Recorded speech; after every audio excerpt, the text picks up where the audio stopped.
ஏசாயா 51ஆம் அதிகாரம் 2ஆம் வசனம். உங்கள் தகப்பனாகிய ஆபிரகாமையும் உங்களை பெற்ற சாராளையும் நோக்கி பாருங்கள். அவன் ஒருவனாயிருக்கையில் நான் அவனை அழைத்து அவனை ஆசீர்வதித்து அவனை பெருக பண்ணினேன். ஒரு அற்புதமான தேவனுடைய வார்த்தை.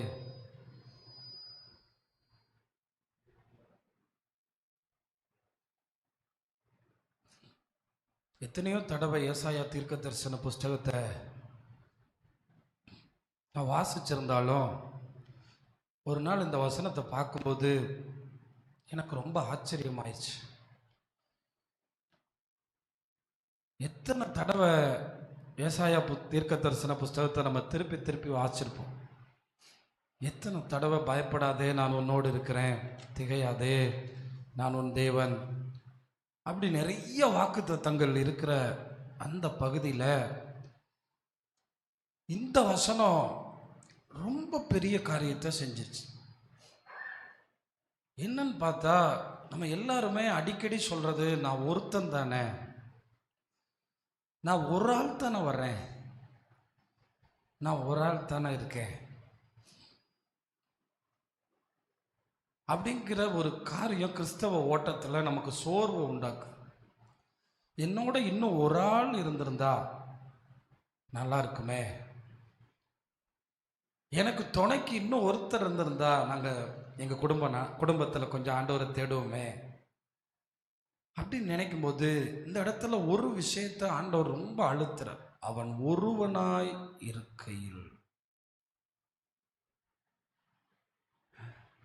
எத்தனை தேவ மனிதர்கள், தமிழர்கள் நம்ம ஊரில் இருந்து காஷ்மீருக்கும் உத்தரகாண்டுக்கும் உத்தரப்பிரதேசத்துக்கும் இந்தியாவினுடைய வாழ் என்று சொல்லுகிற அதிக கிறிஸ்தவர்கள் வாழ்ந்தாலும் உபத்திரவத்தில் இருக்கிற மணிப்பூருக்கும் மேகாலயாவுக்கும் தேவ வார்த்தைக்கு கீழ்ப்படிஞ்சு நம்பி போய் இறைப்பணியை செய்வதற்கு காரணம், ஒருவனாய் இருக்கையில் அவர்களை தேவன் அழைத்தார்.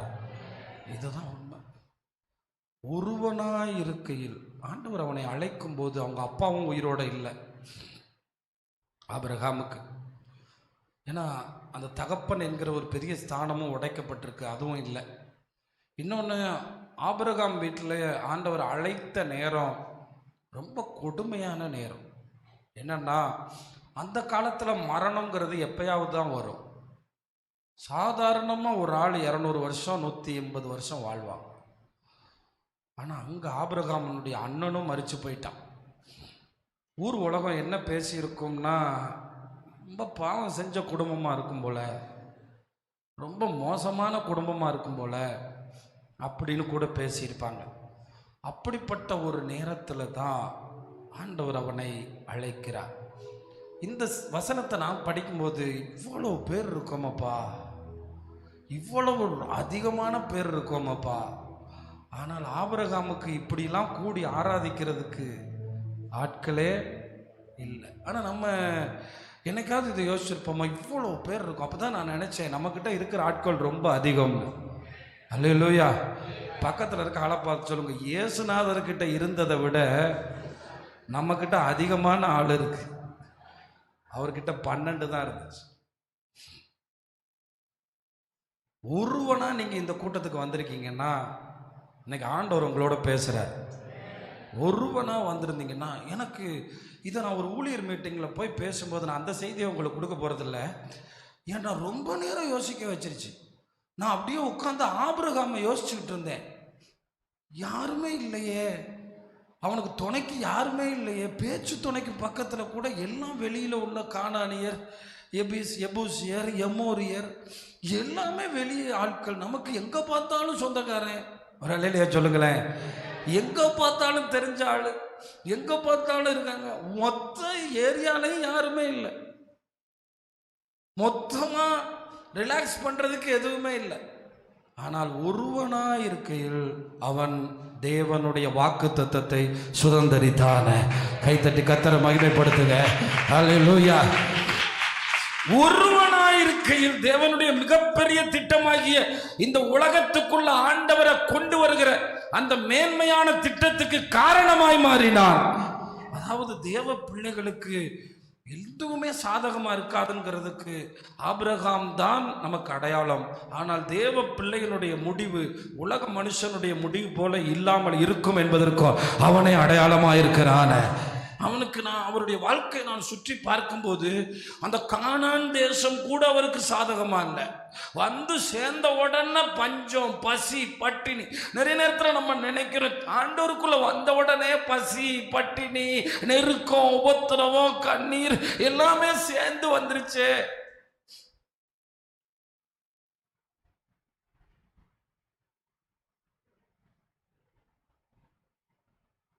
நம்ம நினைக்கிறோம் ஒருவனாயிருக்கையில் அவனை அழைத்தார். இங்கே எத்தனை பேரை கர்த்தர் அப்படி அழைச்சிருக்காரு? அவனை அடுத்தவங்களை ஆசீர்வதிக்க போறாரு, அடுத்தவங்களை பெருக பண்ண போறாரு. அப்படியே கை வைத்து சொல்லுங்க, ஆசீர்வதிப்பாரு, பெருக பண்ணுவாரு. நல்லா சத்தமா சொல்லுங்க, ஆசீர்வதிப்பாரு, பெருக பண்ணுவாரு, ஆசீர்வதிப்பாரு, பெருக பண்ணுவாரு. ஒருவனாயிருக்கையில் அவனை அழைத்தார், ஆசீர்வதித்தார், பெருக பண்ணினார். அப்ப இதுதான் வழி, இதுதான் மெத்தட். இதுல இன்னொரு விஷயம் இருக்கு. சரி, ஆளு துணைக்கு தான் ஆள் இல்லை, காசாவது இருந்தா கொஞ்சம் நல்லா இருக்குமே. என்ன இருந்தா? காசு பணம் இருந்தா கொஞ்சம் நல்லா இருக்கும். சொந்த ஒரு வீடு இருந்தா நல்லா இருக்கும். இந்த வாடகை வீடு பிரச்சனை ரொம்ப பெரிய பிரச்சனை. என்ன தெரியுமா? வாடகை வீட்டில் சில அனுகூலங்கள் இருந்தாலும் நிறைய கஷ்டம் இருக்கு. இந்த திங்ஸை தூக்கிட்டு ஒரு இடத்துக்கு போகிற வழி. நிறைய பேருக்கு கர்த்தர் சொந்த வீடு தந்திருக்காருல்ல, அல்லேலூயா. ஆனால் ஆபிரகாமனுடைய நிலைமையை நீங்கள் நினச்சி பார்க்கணும். இதுலேயும் ஆபிரகாம் எப்படி இருக்காருன்னு நீங்கள் கொஞ்சம் கவனித்து பார்க்கணும். அப்போஸ்தலர் 7ஆம் அதிகாரத்தில் 2ஆம் வசனத்தில் சொல்லப்பட்டிருக்கு. நம்ம ஸ்தேவான் அதை கொஞ்சம் எடுத்து வெளியே கொண்டு வர்றாரு.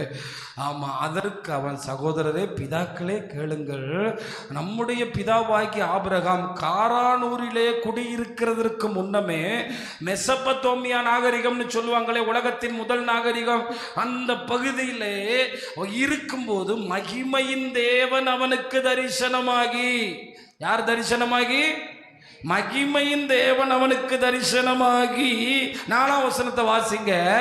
4ஆம் வசனத்தில் பாருங்க, அப்பொழுது அவன் கல்தேயர் தேசத்தை விட்டு புறப்பட்டு காரானூரிலே வாசம் பண்ணினான். அவனுடைய தகப்பன் காரானூரிலே மரிச்சிடுறார். காரானூர் அல்லது ஆரான் என்கிற இடத்துல அவங்க இறந்துடுறாரு அவங்க அப்பா. அப்பவே அவர் அங்கிருந்து கிளம்புறாரு. அவ்விடத்தை விட்டு நீங்கள் இப்பொழுது குடியிருக்கிற இந்த தேசத்திற்கு அவனை அழைத்து கொண்டு வந்து குடியிருக்கும்படி செய்தார். அடுத்த வசனத்துல சொல்லப்பட்டிருக்கு, ஒரு அடி நிலம் கூட, சொல்லுங்க, ஆள் துணையும் இல்லை, சொந்த நிலமும் இல்லை. ஒரு அலையிலையா சொல்லுங்க, ஆள் துணையும் இல்லைங்க, சொந்த நிலமும் இல்லைங்க, ஒரு அடி. அப்பதான் நான் கணக்கு பண்ணேன் நமக்கு எத்தனை ஸ்கொயர் ஃபீட் இருக்குன்னு. அவனுக்கு ஒரு ஸ்கொயர் ஃபீட்டு கூட இல்லை. பக்கத்துல இருக்க ஆளை பார்த்து சொல்லுங்களேன், ஒரு ஸ்கொயர் ஃபீட்டு கூட இல்லை. அதனாலதான் ஒருவனாயிருக்கையில் அவர் அழைத்தார் என்று வேதம் சொல்லு. அதனால உங்களையும் கர்த்தர் அழைச்சார், உங்களையும் பெருகச் செய்வார். பெருகச் செய்வது என்று புதிய ஏற்பாட்டில் சொல்லுவதை விட என்னை தனியாய் கொண்டு வந்து என் குடும்பத்தை ரட்சிக்கிறார், என் குடும்பத்தை கொண்டு என் அருகில் இருக்கிற இன்னும் சில குடும்பங்களை ரட்சிக்கிறார். ஏன்னா புதிய ஏற்பாட்டில் பொருளாதார ஆசீர்வாதத்தை நோக்கி வாழ்கிறவர்கள் அல்ல நாம. ஆனா புதிய ஏற்பாட்டின் வாழ்க்கை முறையை வாழ்ந்து காண்பித்தவன் ஆபிரகாம். ஆமென். அப்படிப்பட்ட ஒரு வாழ்க்கையை வாழ்ந்து பெருகச் செய்வது என்றால், நான் தனியா வந்தேன், என் வாழ்க்கையில் தேவன் வாக்குத்தத்தம் கொடுத்தாரு, இன்னைக்கு என் வீட்டுக்காரனையும் சந்திச்சிருக்காரு. நான் தனியாக வந்தேன், அடுத்து என் பிள்ளைகளை கர்த்தர் எனக்கு தந்தார், அடுத்து என் குடும்பங்களை தந்தார், அடுத்து அதை இன்னும் அதிகமாய் மாற்றினார், அதை ஆசீர்வதித்தார். சத்தமா ராமேன்னு சொல்லுங்களேன். அல்லேலூயா. தனியாவே வந்துட்டு தனியாவே போகல. ஆபிரகாம் மரிக்கும் போது ஈசாக்கோடும் யாக்கோபோடும் அப்புறம் யாரு ஏசாவோடும் குடியிருந்து அந்த தேசத்தை சுதந்தரித்தான் என்று கர்த்தருடைய வார்த்தை சொல்லுகிறது. ஹல்லேலூயா, ஹல்லேலூயா. அதனால என்ன கேட்கிற தேவனுடைய பிள்ளைகளே, அருமையான தேவனுடைய மக்களே, நாம் தனிமையாய் இருக்கிறேன் என்று கவலைப்பட வேண்டியதில்லை, ஒரு அடி நிலம் எனக்கு இல்லை என்று கவலைப்பட வேண்டியதில்லை. சுதந்தரிக்க செய்கிற ஆண்டவர் நம்மோடு இருக்கிறார். அப்ப ஆபிரகாம் எப்படிங்க சுதந்திரிச்சான்? ஒரு அடி நிலமும் இல்லை. ஆபிரகாம் 3 காரியங்களை நான் இன்றைக்கு சொல்ல போறேன். இது கொஞ்சம் உங்களுக்கு அதிர்ச்சியாகவும் இருக்கலாம், ஆச்சரியமாகவும் இருக்கலாம். இழப்பினால் சுதந்திரித்தான். எல்லாரும் சொல்லுங்க, எல்லாம் சத்தமா சொல்லுங்க, இன்னும் சத்தமா சொல்லுங்க. ஆமாம், அவன் ஆண்டவர் அழைச்ச சூழ்நிலையே ரொம்ப கொடுமையானது. எப்படி? அவங்க வீட்டில் மூத்த அண்ணன் மரிச்சு போன போது தான் அவங்க அப்பா சொல்கிறாரு, கடவுள் கூப்பிட்டாருப்பா, நான் போகலப்பா, ஆண்டவர் அழைச்ச போது நான் போகலப்பா, என் பிள்ளை இறந்துட்டாப்பா, இப்போ நம்ம போவோம்ப்பா அப்படின்னு கூட்டிகிட்டு வர்றார். கூட்டிகிட்டு வந்து காரானூர் வந்த உடனே சொல்கிறாரு, இதுக்கு மேலே போனால் வழி இல்லைப்பா, பயங்கரமான பாலைவனம்ப்பா, இந்த பாலைவனத்துக்குள்ள எப்படிப்பா நம்ம போறது, இங்கே இருந்துருவோம்ப்பான்னு அவர் இருந்துட்டாரு. அவர் இருந்தா அவரும் செத்து போயிட்டார். இப்படித்தான் நிறைய கிறிஸ்தவங்க தேராகு மாதிரியே போயிடுறாங்க. இப்படித்தான் நிறைய கிறிஸ்தவங்க தேராகு மாதிரியே தரிசனத்தை தெரியாம, வாக்குத்தத்தத்தை தெரியாம, தேவன் அழைச்ச நோக்கத்தை தெரியாம, தேவன் கொண்டு போற பெரிய திட்டத்தை தெரியாம காரானூர்ல வாழ்க்கையை முடிச்சுக்கிட்டாரு. தொடங்குனது என்னமோ தேராகுதான், தொடங்குனது என்னமோ தேராகுதான். ஏன் ஆபிரகாமையே கூட்டிட்டு வந்த தேராகுகள் சுதந்திரிக்கவில்லை, ஆபிரகாம் சுதந்திரித்தான். இதுக்கு காரணம் ஒன்று இருக்கு.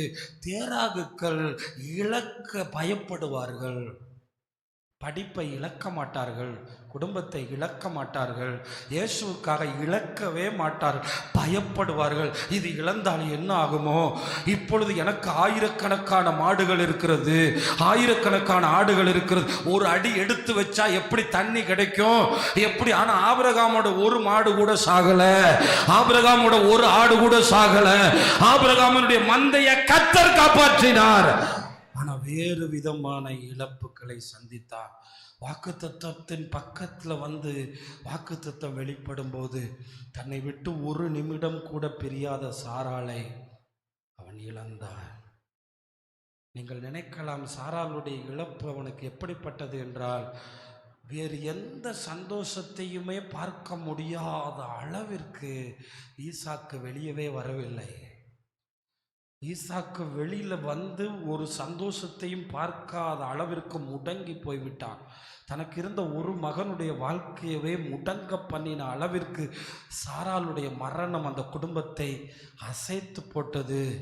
ஆனால் இழப்பின் மத்தியிலும் அவன் தேவனை விடவில்லை. அது நிமித்தம் அவன் சுதந்திரித்தான். கிறிஸ்தவ வாழ்க்கையில இழப்பத்தான். கேட்டு பாருங்கள், ஆசீர்வதிக்கப்பட்டவன அவன் சொல்லுவான் என் ஊர் எங்கேயோ, அவன் சொல்லுவான் என் குடும்பம் எங்கேயோ, அவன் சொல்லுவான் என் சகோதரி எங்கேயோ, அவன் சொல்லுவான் என் உறவுகள் எங்கேயோ, அவன் சொல்லுவான் என் பாச எங்கேயோ. ஆதியாகமம் 12:1 கர்த்தர் ஒன்றை சொன்னார், உன்னை நான் ஆசீர்வதிப்பதற்கு நீ ஒன்றை செய்ய வேண்டும் ஆபிரகாம். என்ன?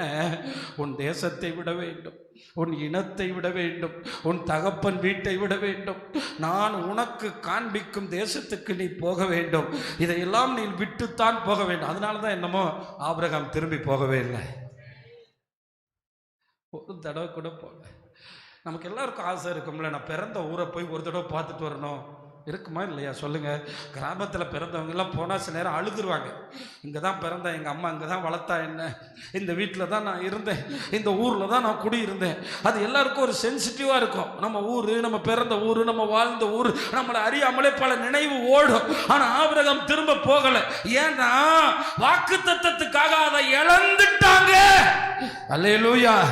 வாக்குத்தத்தத்துக்காக அதை இழந்துட்டான், இதை இழந்துட்டான், எல்லாத்தையும் இழந்துட்டான். சரி, அவனுக்கு ரொம்ப நேசமான அண்ணனுடைய மகனை அவன் தனக்கு ஏற்றவனாக வச்சிருந்தான். நல்லா கவனிங்க, அவனும் ஒரு நாள் இந்த பிரச்சனை வருது. ஆபிரகாம் ரொம்ப ஸ்மார்ட்டான ஆள். அதாவது லோத்தை உசுருக்கு உசுராக பிடிக்கும். ஆனால் சண்டை வருங்கிற போது லோத்தை வச்சுட்டு இருக்க முடியாது. லோத்து அவனுக்கு அவ்வளோ, எப்படின்னா ஆபிரகாமுக்கு லோத்து வந்து அப்பா மாதிரி. எல்லாமே லோத்து தன்னோட சொத்தை எடுத்துட்டு ஆபிரகாமோட அட்டாச் ஆயிட்டான். ஆனால் இப்போ லோத்தினுடைய மேய்ப்பர்களுக்கும் ஆபிரகாமினுடைய மேய்ப்பர்களுக்கும் பிரச்சனை வரும்போது ஆபிரகாம் தான் ஒரு வழி சொல்கிறாரு, நீ கொஞ்சம் அந்த பக்கம் போய்க்க, நான் கொஞ்சம் இந்த பக்கம் போயிடுறேன் அப்படின்னு. ஆனால் லோத்து இவ்வளோ தூரம் போவான்னு, பார்க்க முடியாத இடத்துக்கு போவான்னு, பார்க்கவே முடியாத இடத்துக்கு போவான்னு நீங்கள் எப்படி பிரதர் சொல்கிறீங்க? லோத்துக்கு ஆபிரகாம் ரொம்ப நேசிச்சாருன்னு. சோதோமின் ராஜாவை பிடிச்சிட்டு போயிட்டாங்க, லோத்தை பிடிச்சிட்டு போயிட்டாங்கன்னு தெரிஞ்ச உடனே ஓட்டமாக ஓடி காப்பாற்றினவை ஆபிரகாம. அல்லேலூயா. ஓட்டமாக ஓடி, அவ்வளோ பாசம். ஏன்னா பிள்ளை இல்லாததுனால என்னமோ அவனுக்கு அப்படிப்பட்டவங்களை நீங்கள் பார்த்தீங்கன்னா ஒரு சின்ன குழந்தைய பார்த்தோன்னு பாசம் வரும், தூக்கி வச்சுக்கிடுவாங்க. அதனால தன்னுடைய வாழ்வையே அவனோட அர்ப்பணிச்சு, அவன் சொத்து பெருகணும், அவன் ஆஸ்தி பெருகணும், அவன் சம்பத்து பெருகணும். ஒரு பாஸ்ட் இப்படி பிரசங்கம் பண்ணார், அவனுக்கு பைத்தியமே பிடிச்சிருச்சுன்னு. அதனால தான் ஆண்டவர் சொன்னார், லோத்து போனதையே நினச்சிட்டு தூங்காமல் கொள்ளாமல் இப்படியே நடந்துக்கிட்டே இருக்கியே, நடக்கிற பேசாமல் அப்படியே நடந்துக்கிட்டே இரு. கிழக்க நட, மேற்க நட, அங்கே நட, வடக்க நட.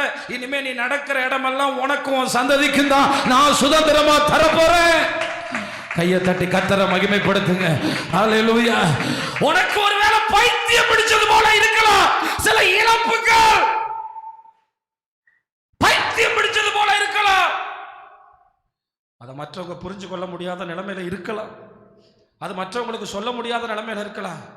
சாராள்கிட்ட போய் சொன்னா சொல்லுவா, என்ன இங்க போட்டு சும்மா அவன் தான் போயிட்டானே அவனையே நினைச்சுக்கிட்டு இருக்கீங்க. மறுபடியும் நான் நினைக்கிறேன், லோத்தை போய் காப்பாற்றிட்டு வந்தால் திரும்ப நம்மக்கிட்ட வந்துடுவான், நம்ம பக்கத்தில் வந்துடுவான், நம்ம அப்பப்போ பார்த்துக்கலாம், அப்பப்போ நம்ம நேசிக்கலாம், அப்பப்போ நம்ம கொஞ்சம் பழகிக்கலாம். ஆனால் நல்ல கவனிங்க, அந்த இழப்பு தான் ஆபிரகாம் அந்த பெரிய தேசத்தை சுதந்திரிக்க வச்சிருச்சு. அல்லேலூயா. உங்களுக்கு ஒன்று சொல்லவா? 4000 வருஷத்துக்கு முன்னாடி பிறந்த ஆபிரகாமனுடைய பிள்ளை நெத்தன்யாகுங்கிற ஒரு பென்யமீன் கோத்திரத்தை சேர்ந்தவன் இன்னைக்கும் ஆட்சியில் இருக்காரு.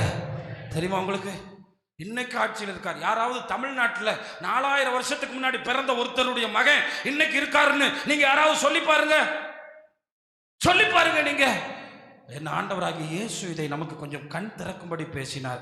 நீங்கள் கவனித்து பார்த்தால் இது புரியும். மத்தேயு 19ஆம் அதிகாரம் 29ஆம் அதிகாரம். யார் ஒருவனா இருந்து, நான் ஒருத்தனா வர்றேன், நான் நம்பிக்கையற்ற சூழ்நிலையில வர்றேன், சாத்தியக்கூறு இல்லாத சூழ்நிலையில வர்றேன், எனக்கு குழந்தை பாக்கியத்துக்கு சாத்தியக்கூறு இல்லை, எனக்கு சுதந்திரத்துக்கு சாத்தியக்கூறு இல்லை, எனக்கு அற்புதத்துக்கு சாத்தியக்கூறு இல்லை. அவங்க எல்லாரும் பார்த்து, நீ இழக்கிறதுக்கு விட மாட்டேங்கிறியப்பா, நீ இழக்க வேண்டியதை இழக்கலையப்பா, உன்னை ஆசீர்வதிக்கிறதுக்கு நான் காத்திருக்கிறேனே, உனக்கு நன்மையை தர்றதுக்கு இன்னும் எனக்கு அவன் சொந்தம், இவன் சொந்தம், அவன் உனக்கு சொந்தம் இல்லை, நான் உன்னை ஆசீர்வதிப்பேன்னு கர்த்தர் சொல்றாரு. கையை தட்டி கர்த்தரை மகிமைப்படுத்து. நான் உனக்கு சொந்தம் என்று சொல்லுகிறார். கோடி ரூபாய் கொண்டு போய் சொந்தக்காரன் கொடுத்துட்டு வாங்க, உங்களை வருத்தப்படுத்தி தான் அனுப்புவான். ஆனா உங்களை ஆசீர்வதிக்கிற ஒரு ஆண்டவர் இருக்கிறாரு. ஹல்லேலூயா. எல்லாரும் சத்தமா சொல்லுங்க, அழைத்து ஆசீர்வதித்து பெருக பண்ணுவார். இதை நீங்க சொல்லிக்கிட்டே இருக்கணும். இந்த பாட்டு கூட பாடுங்க. நான் நேற்று 100 தடவை கேட்டேன், எனக்கு பாட்டு வராது, கேட்டுக்கிட்டே இருந்தேன். ஆனா ஆண்டவர் தனியா இருக்கிறேன்னு நினைக்கும் போது இந்த வசனத்தை எடுத்து அப்படியே படிங்க, படிச்சுக்கிட்டே இருங்க.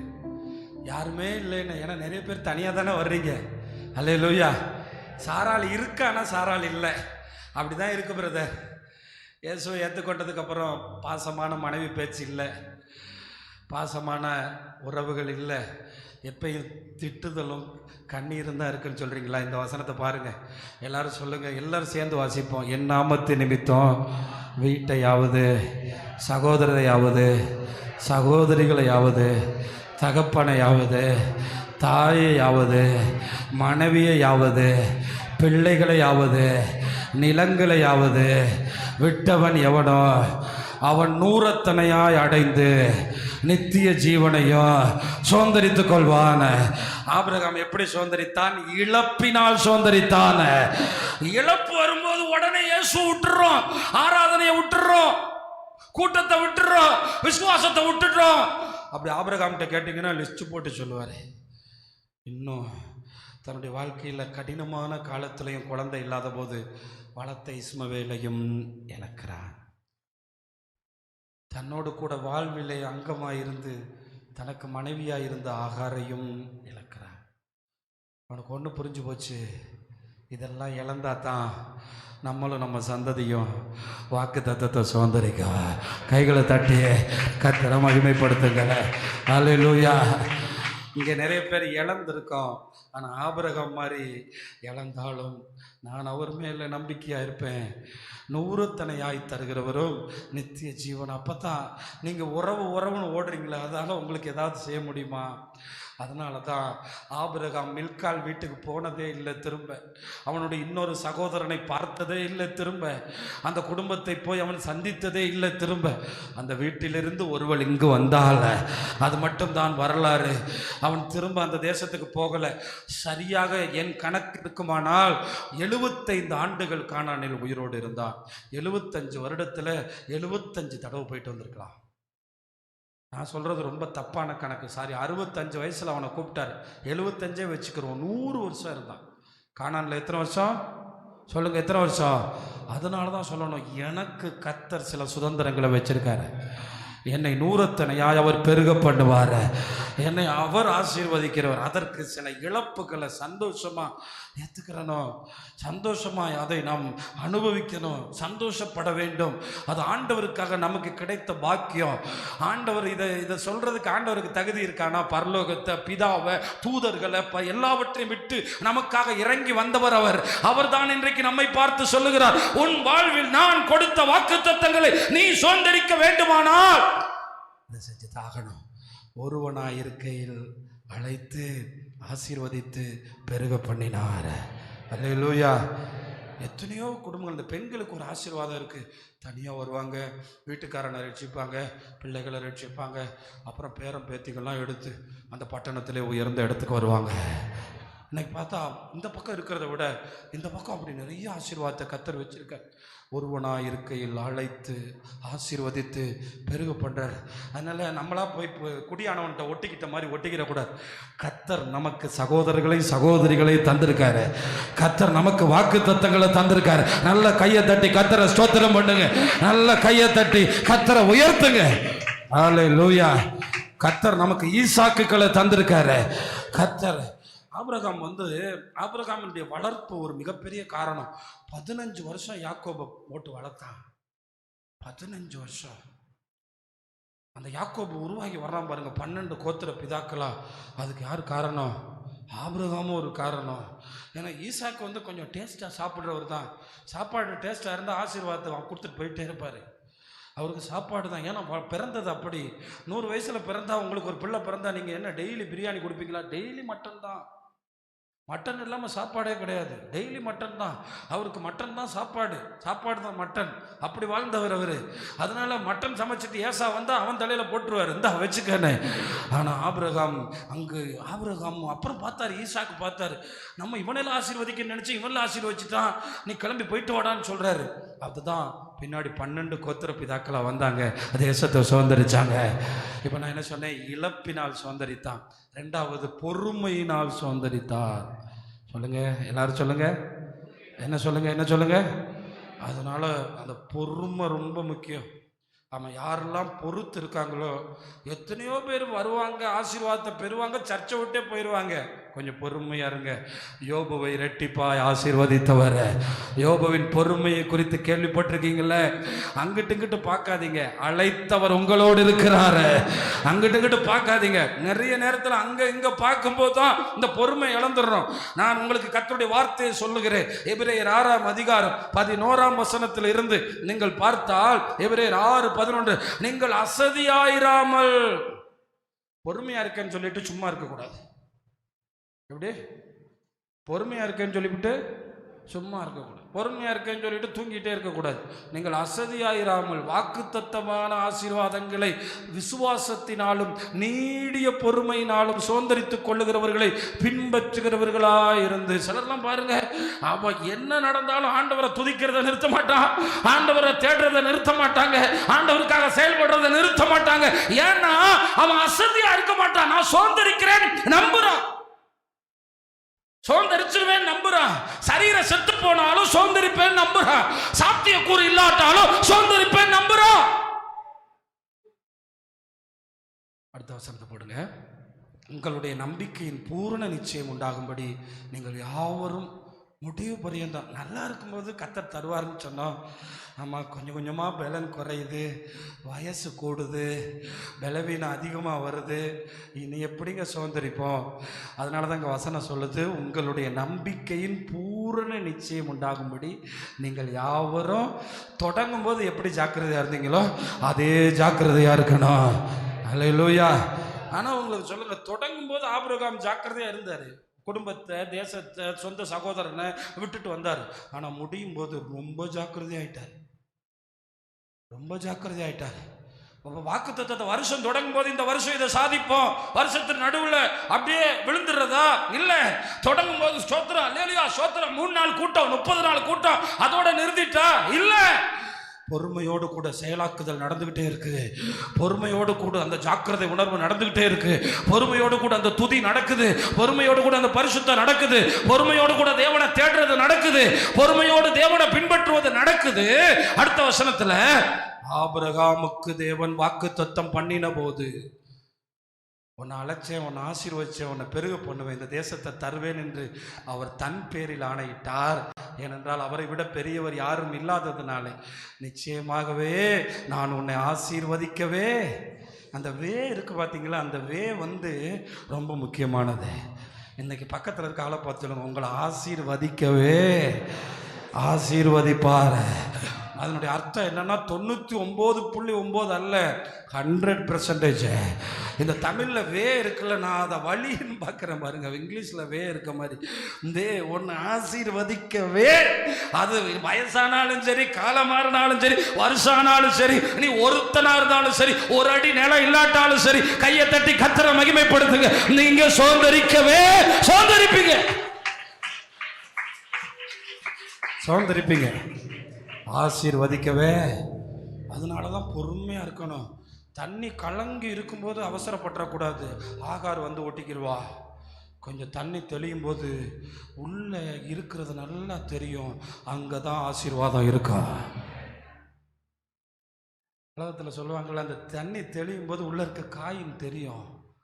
கொஞ்சம் பொறுமையாக இருக்கும்போது, ஓஹோ வழி இதுதான் கரெக்டான வழி, இதுதான் சரியான பாதை. இங்க பாருங்க, ஆண்டவர் உன்னை பெருக பண்ணுவேன் என்றார். அந்தபடியே, இவ்வளவு வசனத்துக்கு இதான் பாயிண்ட். அந்தபடியே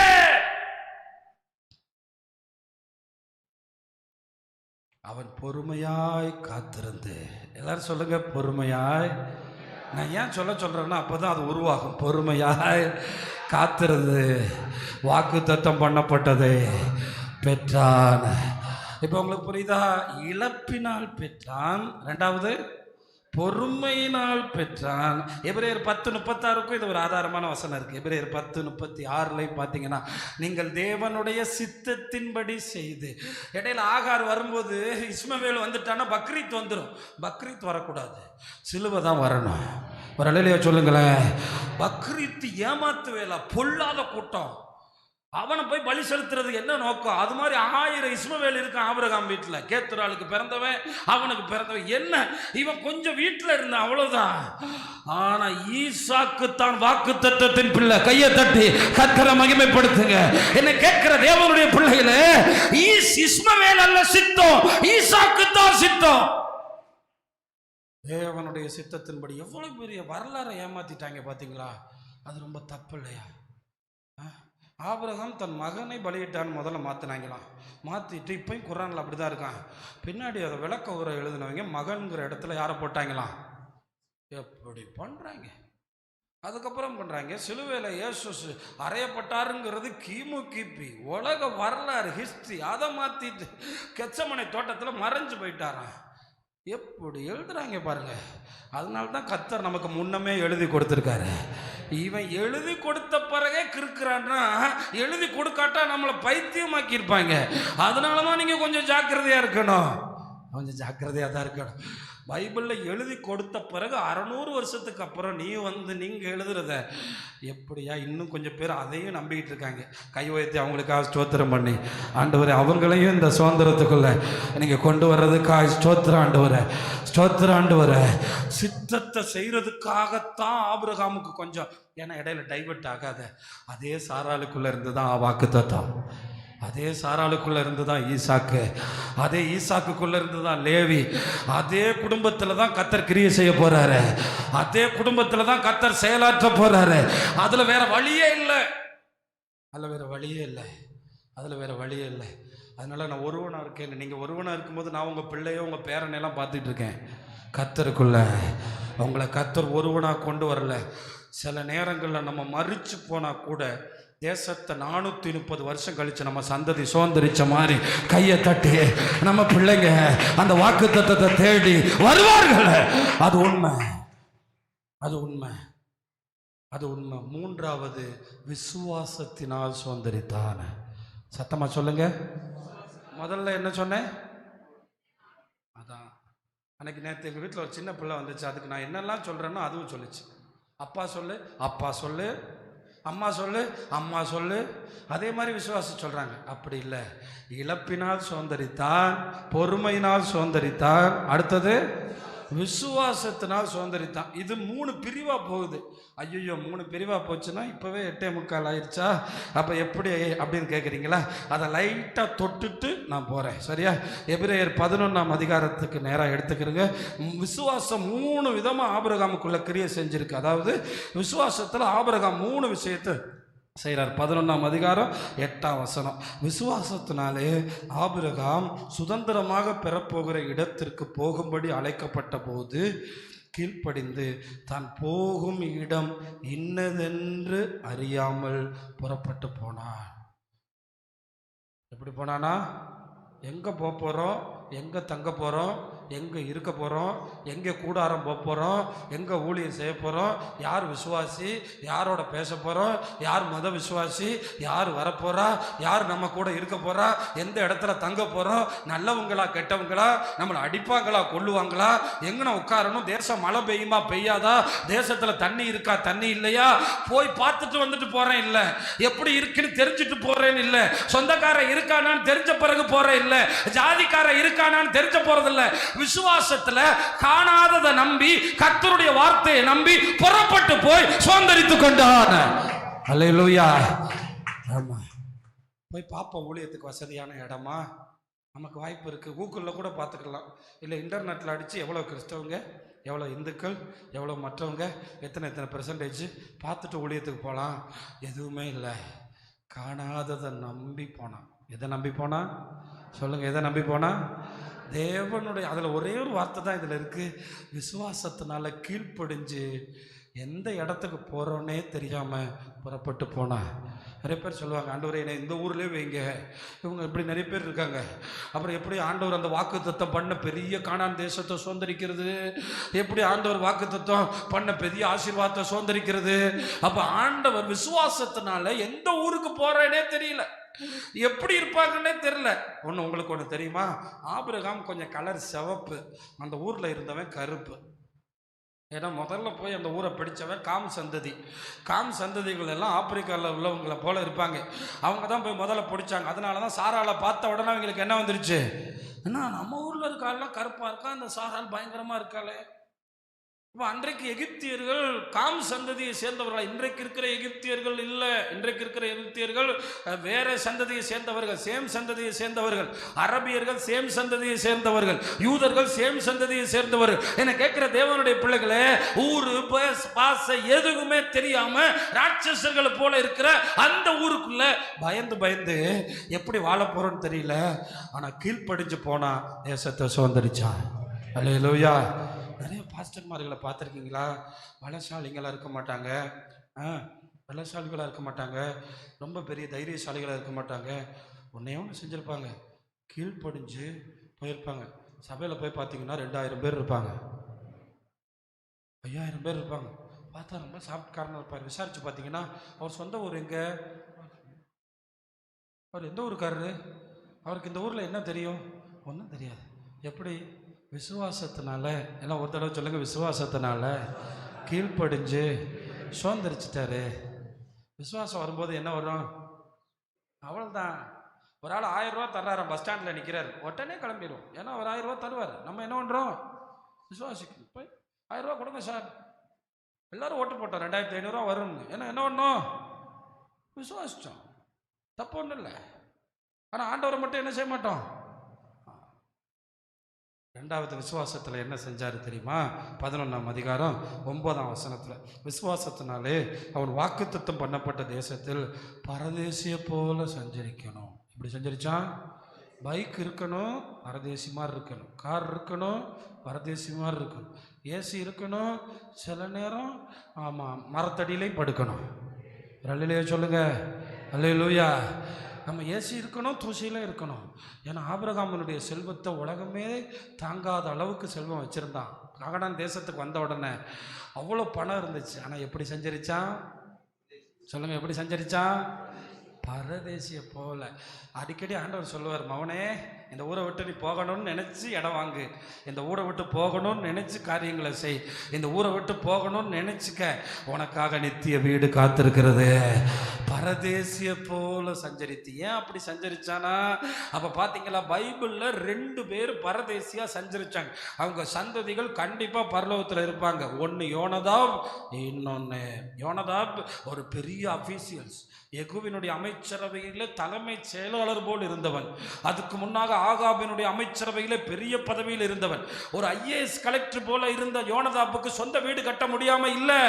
சொந்த வீடு கட்டுறது தப்பு இல்லை, ஆனா சொந்த வீட்டில் காலையில எழும்பி கத்தரேன்னு கூப்பிடாம சுதேசி போல வாழ்றது தப்பு, தப்பு, தப்பு. அந்த வீட்டில் ஆண்டவரை துதிக்காம இருக்கிறது தப்பு. சுதேசி இல்லை, நம்ம பரதேசி. பக்கத்தில் காலம் சொல்லுங்க, சுதேசி இல்லை, பரதேசி. அப்ப ஆபிரகாம் விசுவாசத்தினாலே கீழ்ப்படிந்து என்ன செய்தானா? தெரியாத ஊருக்கு போனா. ரெண்டாவது, அவ்வளவு பணம் வச்சிருந்தான், அவ்வளவு சொத்து வச்சிருந்தான், அவ்வளவு ஐஸ்வர்யவானா இருந்தான். ஆனா எப்படி இருந்தான்? நம்ம கிட்ட இருக்கிறது தெரியாதது போல வாழணும். அல்லேலூயா. சிலர்லாம் கல்யாணம்னு உடனே இங்கிட்டு 2 இங்கிட்டு 2 வேணாம், இங்கேயும் குத்தி இங்கேயும் குத்தி 72 செயின். ஆனால் வீட்டில் நேற்று என்ன சாப்பிட்டீங்கன்னு கேட்டால் சாப்பாடே இல்லை நைட்டு. என்ன என்ன வாழ்க்கை இது? யாருக்காக வாழ்றீங்க? யாருக்காக வாழ்றீங்க? இந்த மேக்கப் எல்லாம் போட்டு அடிச்சுட்டு போறீங்களா? யாருக்காக? இல்லை, நான் தப்பு சொல்லலை. ஆனால் ஆபிரகாம நினைச்சுக்கிறங்க, ஏங்க கூடாரங்களில் குடியிருந்தா?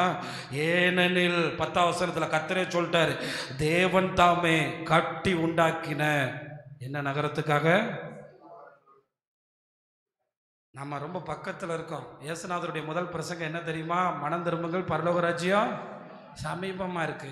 ஆனால் நமக்கு முன்னாடி 4000 வருஷத்துக்கு முன்னாடி வாழ்ந்த அவன் ஆமாம் ராஜ்யம் இருக்குன்னு சொல்லி எப்படி வாழ்ந்தானா? ஆமாம், இது சுற்றிக்கிட்டு இருக்க பூமி நைட்டு வரும் பகல் வரும்.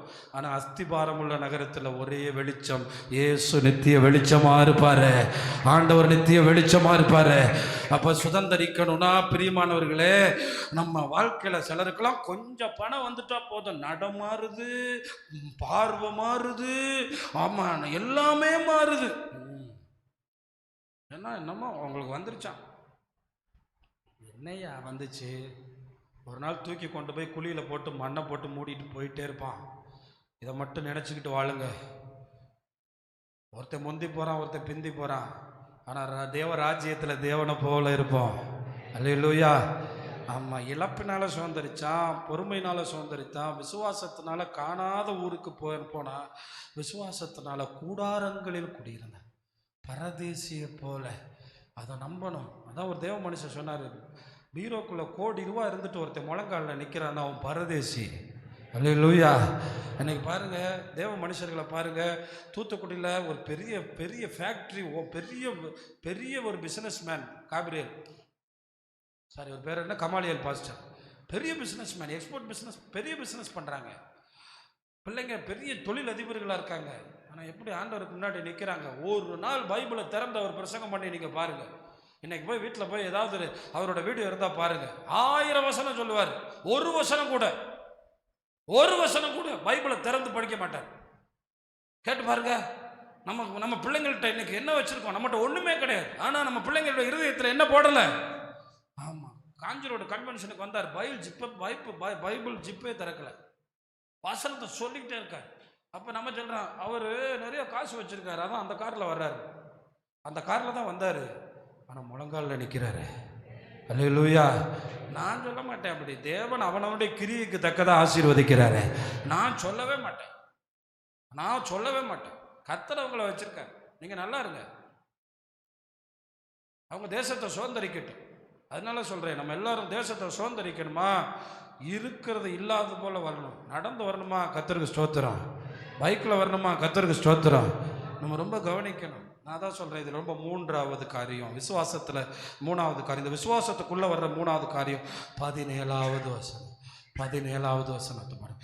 விசுவாசத்தினாலே ஆபிரகாம் தான் சோதிக்கப்பட்ட போது எதை பலியாக கொடுத்தா சொல்லுங்க, எதை பலியாக கொடுத்தா? சரியா 133 வயசு இருக்கும்னு சொல்கிறாங்க. இயேசுவோட மரணத்துக்கு அடையாளமாக. ஏன்னா ஆண்டவர் எப்பயுமே அவர் செய்ய போகிறத நம்மளை கொண்டு செஞ்சு காமிப்பார். அவர் செய்ய போகிறத நம்மளை கொண்டு செஞ்சு காமிப்பார். அப்போ பரலோகத்தில் பிதா தம்முடைய குமாரனை பலிபீடத்தில் வச்சு சிலுவையில் அறைய போகிறத அதுக்கு முன்னமே ஆபிரகாம் செஞ்சு முடித்தார். கைகளை தட்டி கர்த்தரை மகிமைப்படுத்துங்க. அல்லேலூயா. ஆமாம், நான் நினைக்கிறேன் ஆபிரகாம் மோரியா மலையில் அப்படியே அந்த குமாரனை வைக்கும் போது பிதா குமாரன் எல்லாரும் எப்படித்தான் இருந்திருப்பாங்க, இப்படிதான் இருந்திருப்பாங்க. ஒரு நொடி மிஞ்சி இருந்துச்சுன்னா 2 பீஸ் ஆயிருக்கும். ஏன்னா ஆபிரகாம் ஆக்குவன். அல்லேலூயா. அதனால தான் சொல்கிறேன், விசுவாசத்தில் சில நேரம் நமக்கு இதான் பெஸ்ட்டுன்னு நினைக்க தோணும். அதை வித்துருன்னு சொன்னார்னா,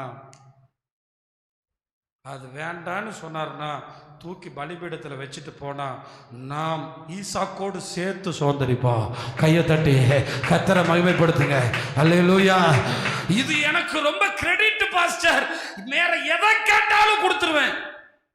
ஈசாக்கை பலிபீடத்தில் வைத்தார், வேற எதை கேட்டாலும் கொடுத்துருவேன். எதையுமே நம்ம கொடுக்கல. ஆனால் ஆபிரகாம் கிட்ட ஒன்றா நம்பர், அவன் தான் 100 வயசில் பிறந்த குழந்தை. விசுவாசத்தினால கீழ்ப்படிந்து காணப்படாத ஊருக்கு போகிறாரு.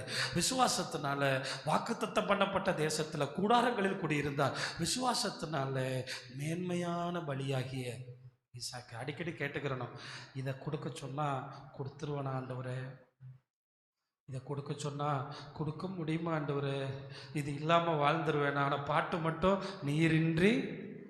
ஆமாம், ஆனால் ஆபிரகாம் என்ன சொன்னால் தெரியுமா, என் பிள்ளை இல்லாட்டா கூட வாழ்ந்துருவேன், நீங்கள் இல்லாமல் வாழ முடியாத. அல்லேலூயா.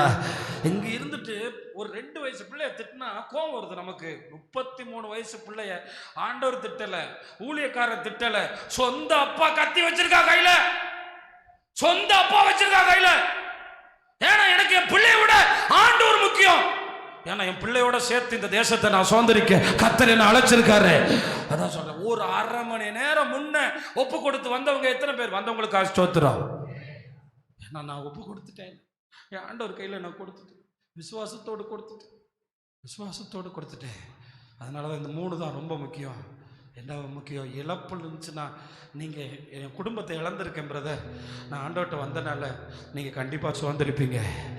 நான் பல அவமானத்தைப்பட்டிருக்கேன், என்னை சுற்றி எத்தனையோ பேர் என்னை அவமானப்படுத்தியிருக்காங்க. நான் இயேசுவை தேடுறதுனால நிச்சயமாக சொல்கிறேன், நீங்கள் கண்டிப்பாக அவங்க முன்னாடி சுதந்திரிக்கிறவர்களாக மாறுவீங்க. ஆனால் அந்த 2வது இருக்குது பார்த்தீங்களா, இந்த பொறுமை. இன்றைக்கெல்லாம் குழந்தை பேர் பெறவங்களுக்கு எவ்வளோ செய்திகள் வருது. 6 மாதம் ஆயிடுச்சு, படுத்துக்கிட்டே இருக்க சொல்கிறாங்க. இந்த குழந்தைய இன்னும் கொஞ்ச நாள் காப்பாற்றி வைக்கிறதே கஷ்டமாக இருக்குது. ஆனால் அதை காப்பாற்றி பொறுமையோடு அது வந்தால் தான் அது ஒரு நல்ல குழந்தையாக இருக்கும். அதனால் இந்த பொறுமை கொஞ்சம், வாக்குத்தத்தத்தை அவசரமா இஸ்மவேலோ ஆகாரோ இல்ல, கர்த்தர் அந்த வாக்குத்தத்தம் பண்ணப்பட்ட ஈசாக்கு நம்ம முன்னாடி கொண்டு வரணும்னா, இன்னும் நினைப்பீங்க ஒரு ஈசாக்கு தான் தேசத்தையே சுதந்திரிச்சிட்டாங்க. அல்லேலூயா. இஸ்ரேல் தேசம் பிறந்த போது சர் ஐசக் நியூட்டன், அந்த அவர் யாரு, ஒரு பெரிய விஞ்ஞானி இருந்தாரு. அவர் யாரு? இந்த இயற்பியல் விஞ்ஞானி ஒருத்தர் சொல்லுவாங்க, அவரை கூப்பிட்டு ஐன்ஸ்டீனை கூப்பிட்டு, நீங்கள் வந்து இஸ்ரேலுக்கு பிரதமராக நீங்கள் வர்றீங்களான்னு கேட்டப்ப தாழ்மையாக நான் வேண்டான்னு சொன்னாங்க. எத்தனை விஞ்ஞானிகள், எத்தனை அறிவியலாளர்கள், இந்த தேசத்துக்கு எத்தனை கண்டுபிடிப்புகள். ஆபிரகாம் மட்டும் வரலைன்னா இந்த தேசம் எல்லா கண்டுபிடிப்புகள். நீங்கள் போய் நோபல் பரிசு அதிகம் வாங்கினவர்கள் எத்தனை, யார் கேளுங்க. இந்தியர்கள் வாங்கின நோபல் பரிசும் ஜூஸ் வாங்கின நோபல் பரிசும் எத்தனை கவுண்டன் பாருங்க. நம்முடைய தேவன் இந்த பூமி சாத்தானுக்குள்ள போனாலும் இன்றும் அவர் தான் ஆளுகை செய்கிறார். இன்றும் அவருடைய பிள்ளைகள் தான் ஆளுகை செய்கிறார்கள். அதனால தான் இழப்பு வரும்போது அசைஞ்சு கொடுத்துடாதீங்க, பொறுமையை விட்டுறாதீங்க. எல்லாத்த விட அந்த விசுவாசம் 3 பரிமாணங்கள். நிறைய நேரத்தில் தெரியும், ஒன்றுமே தெரியலையா ஆண்டவரே, வாய்ப்பே இல்லையா ஆண்டவரே, எனக்கு கிடைக்குமான்னு தெரியலையே ஆண்டவரே. காணாததை நம்பி தான் சர்ச்சுக்கு வந்துகிட்டு இருக்கோம். அல்லேலூயா. காணாத பரலோகத்தை நம்பி வர்றோம். காணாம கர்த்தர் வச்சிருக்க ஆசீர்வாதத்தை நம்பி கீழ்ப்படிஞ்சு நம்ம எத்தனையோ பிரச்சனைகள் மத்தியில் ஓடிட்டு இருக்கோம். அதனால நிறைய பேர் சொல்றாங்க, இந்த ஊர்ல இந்த தேசத்துல ஒரு பரதேசி போல குடியிருக்கிற இயேசுவை ஏற்றுக்கொண்டதிலிருந்து கவலைப்படாதீங்க. ஆபிரகாம் ஒருவனா இருந்து தேவன் அழைத்து ஆசீர்வதித்து பெருக பண்ணினது போல உங்களையும் கர்த்தர் பெருக பண்ணுவார். எல்லாரும் எழும்பி